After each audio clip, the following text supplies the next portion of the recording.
in this tutorial I will show you the fastest way to set up a virtual lab to practice your wireless hacks using a virtual machine. A virtual machine allows you to play with another operating system without leaving your current operating system. You have several options of different virtual machines, but for this tutorial I will use VMware Player. So let's switch to my computer and download VMware. Now open up your browser and search for VMware Player and click on the first link and then select Download for Windows. When the download has finished, open the file and install the program. After the installation has completed, you should see a new icon on your desktop. Double click on this shortcut and you will be brought to this little menu.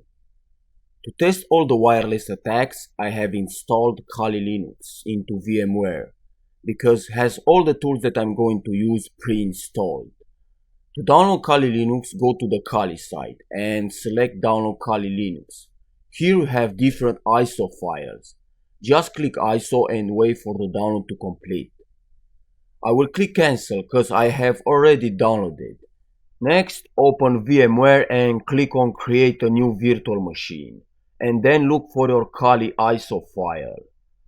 Click next and here select Linux Debian 8 64-bit.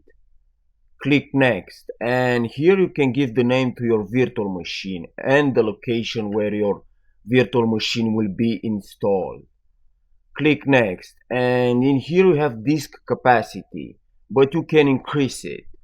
And the second option is fine, so click next.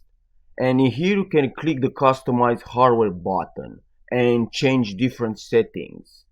You can increase the memory and change the number of processor cores. When you're done, just click close. Now I will click cancel because I have already created a virtual machine. So just select this Kali Linux from here and click play virtual machine.